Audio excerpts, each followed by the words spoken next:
एक बार चार लड़के मुंबई घूमने गए और वहां पर उन्होंने एक टैक्सी भाड़े पे की। एक्चुअली उस टैक्सी के ड्राइवर सरदार जी थे।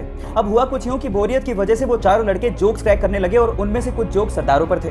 जब भी वो सरदारों वाले जोक्स क्रैक करते, सरदार जी को बड़े ध्यान से देखते, लेकिन सरदार जी कोई रिएक्शन दे ही नहीं रहे थे। जब पूरा दिन खत्म हो गया तो उतरते वक्त उन चारों लड़कों ने सरदार जी को कहा कि हमने सरदारों पर इतने जोक्स क्रैक किए, आपको बुरा क्यों नहीं लगा?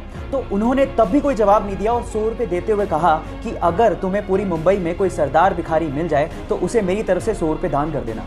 वो चारों लड़के पूरे दिन मुंबई घूमते रहे, लेकिन उन्हें कहीं सरदार भिखारी दिखाई नहीं। तब उन्हें समझ में आ गया कि हम मजाक जरूर उड़ाते हैं, लेकिन इससे मेहनती लोग होते भी नहीं हैं। गाइस, इन सरदारों के लिए एक हार्ट तो बनता है। एक बार एक विदेशी यात्री भारत घूमने आया और टैक्सी करके पास के एक होटल पहुंचा। जैसे ही वो होटल में चेक इन कर रहा था, उसे पता लगा कि उसका पर्स टैक्सी में रह गया। उसने होटल वालों को कहा कि प्लीज आप टैक्सी वाले से कांटेक्ट करिए, लेकिन उन्होंने कहा कि हमारे पास टैक्सी वालों के कांटेक्ट नंबर नहीं है। उसने भी बहुत कोशिश करी, लेकिन टैक्सी वाले का कहीं पता ही नहीं लगा। वो पूरी तरह से घबरा गया था क्योंकि उसका क्रेडिट कार्ड, उसके आइडेंटिटी कार्ड सब पर्स के अंदर थे। लेकिन 2 घंटे बाद वो टैक्सी वाला आया और उसने उस विदेशी यात्री को उसका पर्स थमा दिया।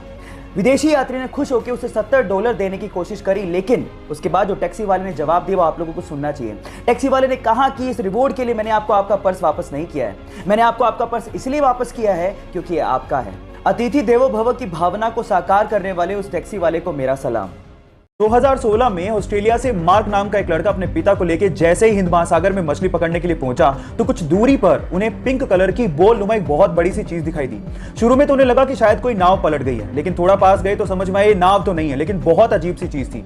लेकिन जब बिल्कुल पास पहुंचे तो उन्हें समझ में आ गया था कि व्हेल की डेड बॉडी है। अगर आपको इन फ्यूचर कुछ ऐसा दिखे तो तुरंत उसे दूर भाग जाइए, नहीं तो आपकी जान भी जा सकती है। होता कुछ यूं है कि व्हेल के मरने के बाद उसके अंदर के बैक्टीरिया गैस प्रोड्यूस करने लगते हैं। अब चमड़ी मोटी होने की वजह से वो गैस बाहर नहीं निकल पाती और प्रेशर बढ़ने की वजह से वो फट पड़ती है।